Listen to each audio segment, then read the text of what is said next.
release or magbawas ng boost. Copy? Doon siya sa blow-off valve umaasa. Okay? Kaya once ng blow-off valve ay hindi gumana, it's either na maapektuhan ng turbo or yung mga hose, intercooler, sabog.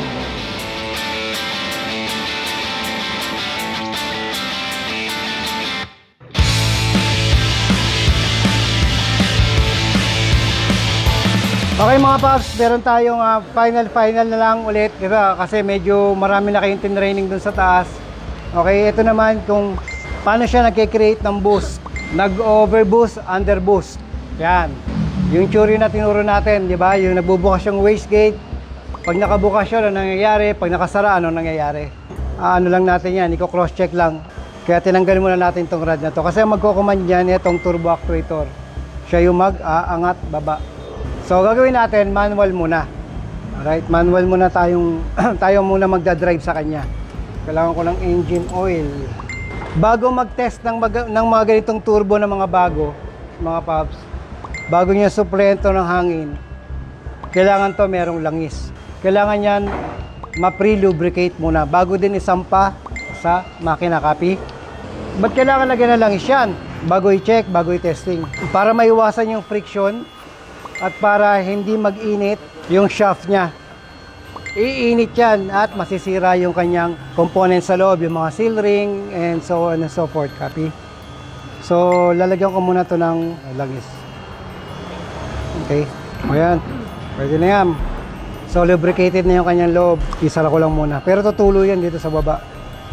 Okay mga paps, balik tayo dito sa ating tutorial kung paano yan nagbo-boost. Vanes niya na yung naka-open, tatanggap yan ng hangin. Kapag yan naka-close, hihina yung boost. So kailangan natin mapatunayan kung totoo yan. Tignan nyo mabuti paps ang ikot ng turbina kapag yan ay naka-open. Mahina, di ba? Oh. Kapag nag-close yan, magbo-boost. Okay?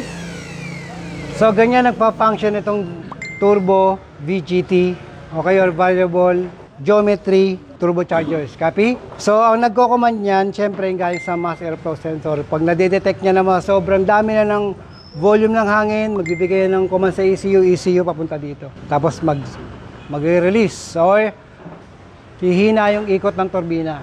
Tama? Okay, maliwanag yan ha. Yung ipinakita natin mga paps dito sa turbo, kung paano siya gumagana talaga.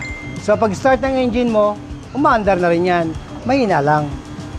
Okay, kapag nag-require ka lang ng boost, tumaas ang RPM mo, dun naman siya magbubukas ng sobra-sobra para makapasok ang hangin. Mga paps, iba-iba ang ano yan, opening and closing ng mga VGT and VNT turbo. Okay? Meron kayong makikita dyan, minsan yung close na sinasabi ko sa inyo, yung close na sara na wala makakapasok na hangin. Sa ibang sasakyan yan, pag nag-close, doon siya o-open, baliktad. Okay? So may mga ganyan. Makikita niya sa iba't ibang klase ng turbo. Okay? So maraming salamat at naitagusto naman natin yan.